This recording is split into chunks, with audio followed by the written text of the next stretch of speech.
अस्सलाम वालेकुम। Today's our chapter is enzyme. ठीक है, एंजाइम का हम स्टार्ट इंट्रोडक्शन पढ़ेंगे।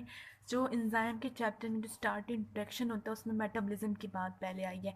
मेटाबॉलिज्म क्या होता है? सेट होता है बायोकेमिकल रिएक्शंस का जो लिविंग ऑर्गेनिजम्स में हो रहा है लाइफ को मेंटेन करने के लिए। ठीक है, मींस कि कैटाबॉलिज्म और एनाबॉलिज्म ये मेटाबॉलिज्म की टाइप्स हैं। जो वो बायोकेमिकल रिएक्शंस जिसमें जो है लार्जर मॉलिक्यूल्स ब्रेक डाउन हो जाता है स्मॉलर वंस में, और इसके दौरान जो एनर्जी रिलीज होती है ब्रेक डाउन के दौरान तो उसको हम कैटाबॉलिज्म कहते हैं। और वो बायोकेमिकल रिएक्शन शामिल है एनाबॉलिज्म में जिसमें स्मॉलर मॉलिक्यूल्स कंबाइन होकर लार्जर वन मॉलिक्यूल्स बनाते हैं। इस प्रोसीजर में हमें एनर्जी रिक्वायर्ड होती है, यूटिलाइज होती है। ठीक है,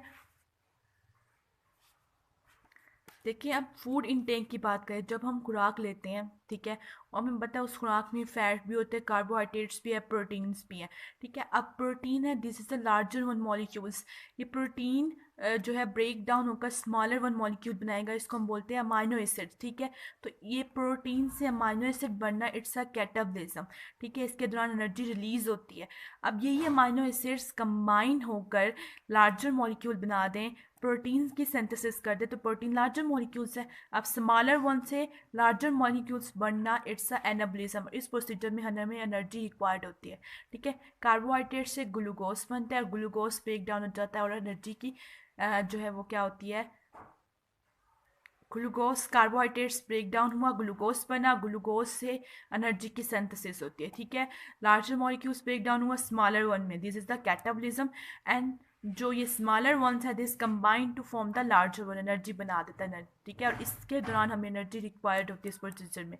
इसी तरह फैट का केस है, फैट से ग्लाइसोल फैटी एसिड बनता है, तो ये लार्जर से क्या बना, स्मॉलर वंस बना, और स्मॉलर वन से लार्जर वन लिपिड की सिंथेसिस इट्स अ एनाबॉलिज्म। और इस प्रोसीजर से ग्लाइसरोल और फैटी एसिड से लिपिड सिंथेसिस, इस प्रोसीजर के दौरान हमें क्या चाहिए होती है, एनर्जी चाहिए होती है। ठीक है, अब हम बात करते हैं एंजाइम्स की। एंजाइम्स क्या होते हैं? एंजाइम्स आर द प्रोटीन्स, वो प्रोटीन जो रिक्वायर्ड होती हैं, जो नीडेड होती हैं बायोकेमिकल रिएक्शंस के दौरान, जो क्या करती हैं उस रिएक्शंस को स्पीड अप करती हैं, कैटिलाइज करती हैं। ठीक है, उन बायोकेमिकल रिएक्शंस को क्या करेगी, कैटिलाइज करेगी, स्पीड अप करेगी, और रिएक्शंस के दौरान चेंज नहीं होती। ठीक है, तो इसको हम बोलते हैं एंजाइम्स। अब वो मॉलिक्यूल्स जो एंजाइम पे एक्ट करेगा उसको हम बोलेंगे substrate, this is the substrate, this is the enzyme. ठीक है, वो मॉलिक्यूल जो जिस पे एंजाइम एक्ट करेगा उसको हम सबस्ट्रेट बोलते हैं, और जो सबस्ट्रेट कन्वर्ट हो जाएगा प्रोडक्ट में with the help of the enzyme. ठीक है, प्लीज।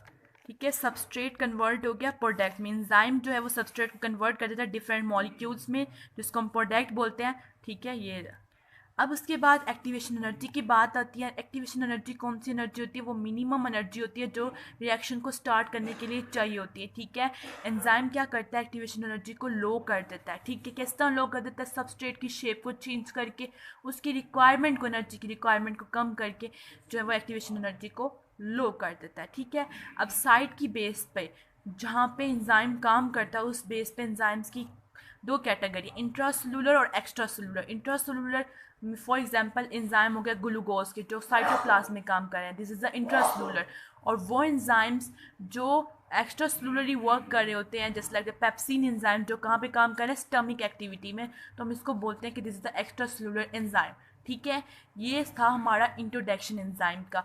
आई होप सो आपको समझ में आ गई होगी। जहाँ से ना समझ में आयो आप कमेंट सेक्शन में पूछ सकते हैं। हम नेक्स्ट इंशाल्लाह जो है कैरेक्टरिस्टिक ऑफ एंजाइम टॉपिक पढ़ेंगे। तब तक के लिए अल्लाह हाफिज़।